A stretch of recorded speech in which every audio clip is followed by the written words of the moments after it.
The Mysterious Red Book, Part 2, continued.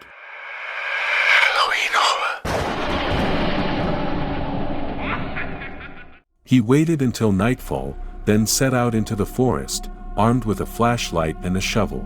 He retraced his steps, following the same path he had taken before. The trees loomed over him, their branches reaching out like grasping hands.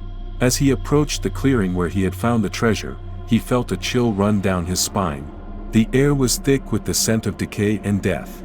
He shone his flashlight into the clearing, and there, lying on the ground, was the Red Book. He approached it slowly, his heart racing. He picked it up, his fingers trembling. And then, he heard it. A faint whisper, like the rustling of leaves. He turned, shining his flashlight into the darkness, and there, standing before him, was the ghost. The ghost of the treasure seeker stepped forward, his eyes burning with an otherworldly light. "You shouldn't have come back," he hissed. Ben tried to run, but his legs wouldn't move. He was frozen in place, his eyes fixed on the ghost. "You can't escape," the ghost said. "No one can." And then, with a flick of his wrist, the ghost sent Ben flying backward. He hit the ground hard, his head spinning. When he suddenly felt a cold hand on his shoulder, causing him to jump back in terror. He spun around to see a figure looming behind him in the shadows. It was a tall, thin man, dressed in a long black coat and a wide-brimmed hat that concealed his face. Ben tried to speak, but his throat felt dry, and he couldn't form the words. The man stepped closer, and Ben could see the glint of a knife in his hand. Fear gripped him, and he stumbled backward, tripping over a fallen log and falling to the ground. The man stood over him, his knife held high. Ben scrambled backward, trying to get away, but the man was too quick. He grabbed Ben by the collar of his shirt and lifted him up, the knife still glinting in his other hand. "You should never have come here," the man hissed, his voice cold and menacing. "This treasure belongs to me." Ben tried to struggle, but the man was too strong. He felt the blade of the knife against his throat, and he knew he was in grave danger. Suddenly, there was a loud crack, and the man stumbled backward, his grip on Ben loosening. Ben scrambled to his feet and saw that a large branch had fallen from the tree above and struck the man on the head. Without looking back, Ben ran as fast as he could, not stopping until he reached his trailer.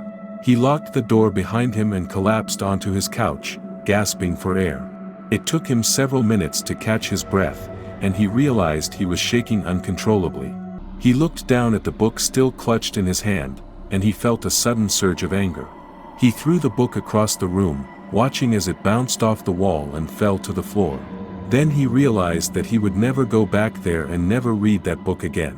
As he lay there, trying to calm himself, he suddenly realized that the man in the black coat had never taken the treasure.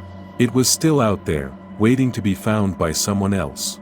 And then he heard a faint meowing sound coming from outside the door. He hesitated for a moment, but then he got up and opened the door. There, on his doorstep, was a dusty gray British short-haired cat. It looked up at him with its bright green eyes and meowed again.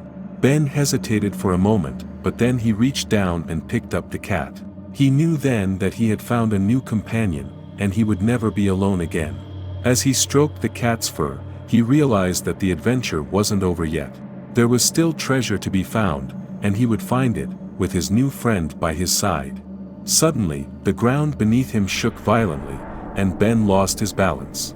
He stumbled back, barely catching himself before falling onto the treasure chest. Looking around in a daze, he noticed the trees swaying back and forth as if pushed by some unseen force. Then, he heard it. A low growling sound that sent shivers down his spine. He spun around, trying to locate the source of the noise, but all he could see were the trees bending and creaking. The ground shook again, more violently this time, and Ben realized that the tremors weren't caused by an earthquake, but by something much more sinister.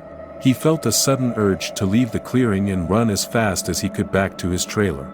But something held him in place, as if he was rooted to the spot.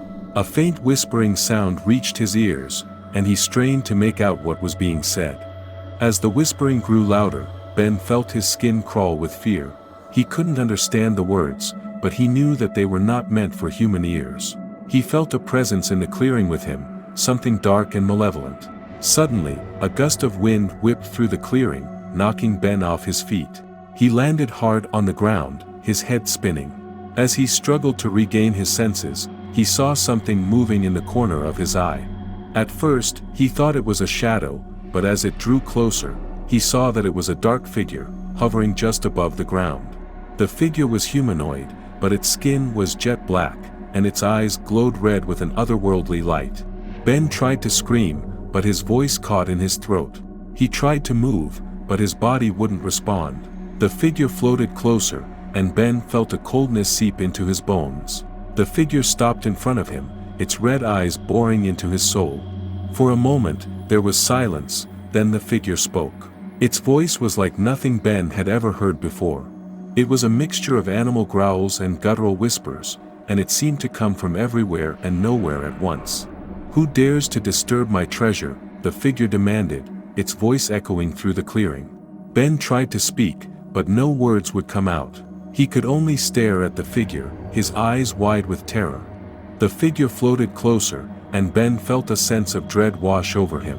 He knew that he was in the presence of something ancient and powerful, something that should never have been disturbed. "Speak," the figure growled, its eyes flashing with anger.